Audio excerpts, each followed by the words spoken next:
गृह मंत्री और बीजेपी के वरिष्ठ नेता अमित शाह अब ब्रिज क्षेत्र के ही बजाय पश्चिमी यूपी से ही अपने प्रचार अभियान की शुरुआत कर रहे हैं। और पहले वे कृष्ण जन्मभूमि मथुरा से ही अपने अभियान की शुरुआत करने वाले थे और अब उनके कार्यक्रम में ही बदलाव हुआ है। अब वे पश्चिम यूपी से ही प्रचार अभियान की शुरुआत करेंगे। आपको बता दें कि गृह मंत्री अमित शाह पश्चिमी यूपी के ही कैराना से ही अपने प्रचार अभियान की शुरुआत 22 जनवरी को ही करेंगे और कैराना में घर घर संपर्क अभियान से वे घर घर जाकर प्रचार करेंगे। यहां से पूर्व सांसद हक्कुम सिंह की बेटी मृगाना सिंह को भी बीजेपी ने ही दोबारा चुनाव मैदान में उतारा है और कैराना के वही जगह है जहां पर से दावा किया गया था कि हिंदुओं को घर बेचकर जाने पर मजबूर होना पड़ेगा और 2017 के ही विधानसभा चुनाव में यह बड़ा मुद्दा बना था। केंद्रीय गृह मंत्री अमित शाह और उत्तर प्रदेश के शामली और मेरठ से सार्वजनिक कार्यक्रम में हिस्सा लेंगे और आपको बता दें कि सबसे पहले वे घर घर संपर्क अभियान की शुरुआत 22 जनवरी को दोपहर में कैराना विधानसभा से करेंगे और इसके बाद से ही शामली और बागपत जिले के ही कार्यकर्ताओं के साथ बैठक शामली के होटल ऑर्चिड में होगी और इसके बाद वे शाम को ही जिले के विशिष्ट जन के ही साथ बैठक और ये बैठक मेरठ के ही होटल गॉडविन में होगी। गृह मंत्री अमित शाह इस दौरे के दौरान ही चुनाव आयोग के निर्देशों के अनुसार ही कोविड प्रोटोकॉल का पालन करते हुए बीजेपी की छोटी छोटी बैठकें लेंगे और ये बैठकें जिले संगठन और विधानसभा के प्रचार अभियान के संभालने वाली पदाधिकारियों के साथ होगी। संगठन की बैठक करने के अलावा तकनीक का भी अधिक से अधिक उपयोग करके प्रचार करने की योजना बनाई गई है। इस पूरे सिस्टम का निरीक्षण और उसके प्रयोग को ही परखेंगे। गृह मंत्री अमित शाह योजना के मुताबिक ब्रिज क्षेत्र और पश्चिम क्षेत्र के कई विधानसभाओं के ही बैठक लेकर ही कार्यकर्ताओं को जीत का मंत्र देंगे और पहली और दूसरी चरण के ही उम्मीदवारों की घोषित होने के बाद अमित शाह का यह पहला उत्तर प्रदेश दौरा है और इस दौरे के साथ ही वे प्रचार अभियान की शुरुआत करेंगे।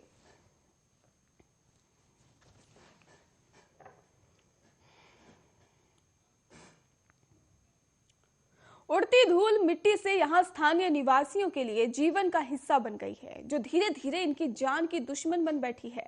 मामला है राजस्थान के एक छोटे से गांव का, जहां रोजगार के ही बदले यहां के लोगों को अपने स्वास्थ्य का जोखिम उठाना पड़ रहा है। देखिए रिपोर्ट।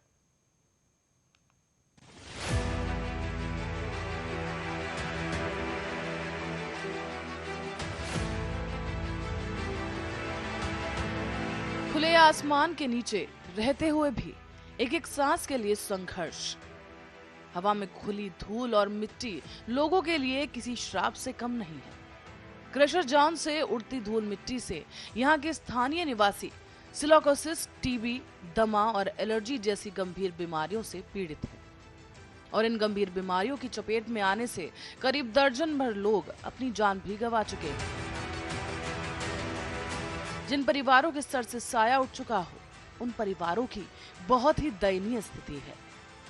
आपको बता दें कि ये गांव राजस्थान के कोटपुतली में है, जहां दर्जनों गांव के लोग जॉन क्रशर के कारण आज बहुत बड़ी परेशानी में हैं। पिछले 10 सालों से ये सिलसिला लगातार चला आ रहा है, लेकिन जिम्मेवारी जिसकी है उसके कान में जूं तक नहीं रेंग रही। किसी भी उद्योग धंधों को बढ़ावा देने के लिए सरकार हमेशा ही बढ़ चढ़कर सहयोग करती रही है, ताकि उस क्षेत्र में उद्योग और धंधों के कारण काम और रोजगार की कमी को पूरा किया जा सके और स्थानीय लोगों के लिए रोजगार के दरवाजे खोले जा सके। लेकिन वहीं अगर रोजगार किसी की जान पर भारी पड़ने लगे तो फिर क्या किया जाए।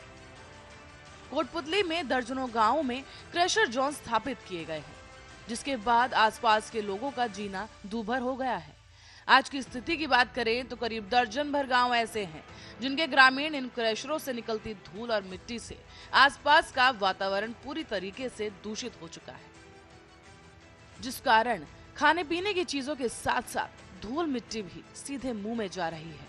यहाँ के सभी ग्रामीण गंभीर बीमारियों का शिकार हो रहे हैं, जिनमें महिलाएं और बच्चे भी शामिल हैं। साथ ही फसलों पर भी इसका असर साफ देखा जा सकता है, जो कि चौपट हो रही हैं। दरअसल फसलों को धूल मिट्टी के कारण पोषण नहीं मिल पाता और धूल मिट्टी की मोटी मोटी परतें जमीन और पौधों पर जम जाती हैं, जिसके कारण फसल पूरी तरीके से पनप नहीं पाती। ऐसी स्थिति में यहाँ के ग्रामीणों के लिए रोजगार की बात तो दूर, यहाँ के ग्रामीण बीमारियों से ग्रसित होकर काम करने लायक ही नहीं रहते। साथ में इन पीड़ित परिवारों को अभी तक किसी प्रकार की आर्थिक सहायता तक मुहैया नहीं करवाई गई। ज्यादा दिक्कत तो उन परिवारों की है इन गंभीर बीमारियों के कारण घर के मुखिया चल बसे, जिनकी मृत्यु हो चुकी है। उन परिवारों को आज तक सरकार या प्रशासन, जनप्रतिनिधियों और यहाँ तक कि क्रशर मालिकों को किसी प्रकार की सहायता प्रदान नहीं की गई। बहुत से परिवार तो यहाँ से पलायन तक कर चुके हैं, लेकिन वो परिवार कहाँ जाएं, जिनके यहाँ रहने के अलावा कोई और व्यवस्था ही नहीं है।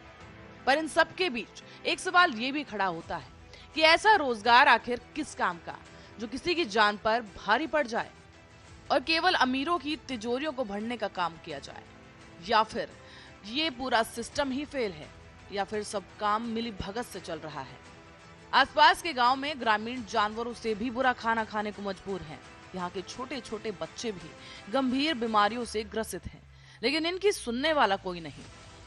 ग्रामीणों का यहाँ तक कहना है कि हम लोगों ने यहाँ की व्यवस्थाओं को ठीक करने के लिए जयपुर जिला कलेक्टर, राज्य सरकार, स्थानीय जनप्रतिनिधियों तक गुहार लगाई है, लेकिन किसी भी प्रकार क्रशरों और इनके मालिकों पर नियम कायदे लागू नहीं किए गए, जिसके कारण आसपास के ग्रामीणों और क्रशरों पर मजदूरी करने वाले मजदूरों समेत करीब 8 से 10 लोगों की अब तक मौत हो चुकी है, लेकिन किसी को कोई फर्क ही नहीं पड़ता है।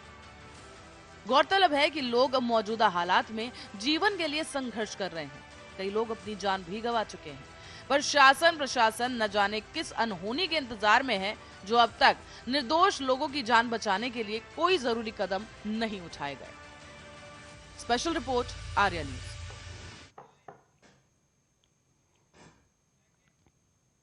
कोरोना से सतर्कता को लेकर कई अभियान चलाए गए। लोगों को जागरूक करने के लिए भी शासन प्रशासन ने कई प्रतिबंध भी लगा चुके हैं और अब लोगों को कोरोना संक्रमण को लेकर जागरूक करने के लिए भी पुणे पुलिस की एक अनोखी मुहिम देखने को मिली है, जो संदेश को गंभीर दे रही है पर मनोरंजन अंदाज में दे रही है। देखिए रिपोर्ट।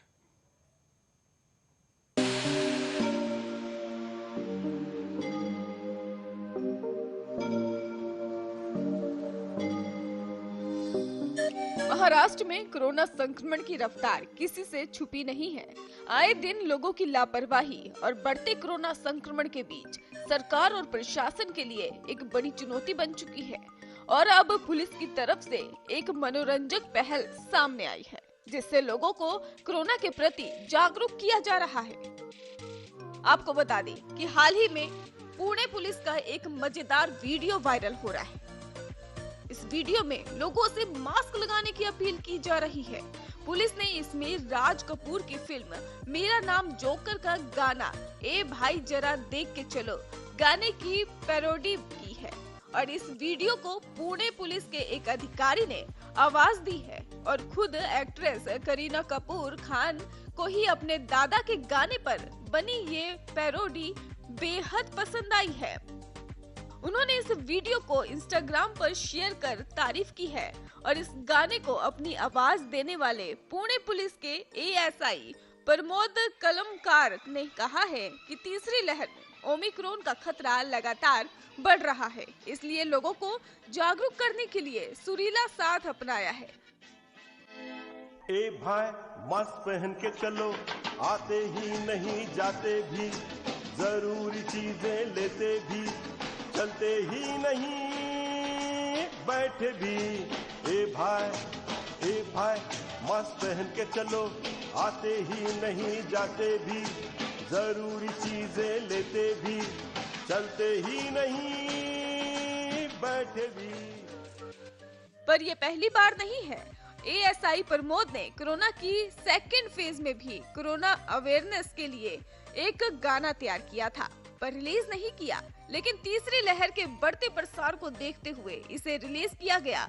एएसआई प्रमोद ने बताया कि इस गाने को नाचिकेत जोग ने लिखा है और इसे ओमकार केलकर ने कंपोज किया है और इसे एएसआई प्रमोद ने आवाज दी है। जुकाम नहीं, सर्दी नहीं, खांसी नहीं, कोरोना है। और प्यारे, कोरोना एक संकट है और इस संकट से हाथ धो के घर रह के ठीक से इलाज करके सैनिटाइजर यूज करके स्वच्छता का ध्यान रख के अपने आप को बचाया जा सकता है। बड़ों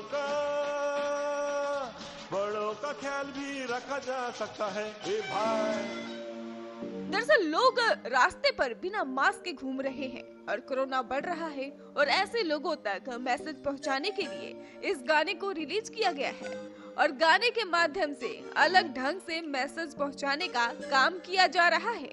एएसआई प्रमोद का मानना है कि लोगों को घरों में बंद नहीं कर सकते, लेकिन अगर मास्क पहनकर बाहर निकले तो कोरोना से बचाव हो सकता है। कलमकार ने बताया है, मुझे गाने का शौक बचपन से था, हालांकि मैंने कभी इसकी ट्रेनिंग नहीं ली है। मैंने इससे पहले भी कई गाने गाए हैं जो लोगों को खूब पसंद आए। खैर, कलमकार का ये गाना पुणे पुलिस ने अपने सोशल मीडिया अकाउंट पर शेयर किया है और अब ये खूब वायरल भी हो रहा है।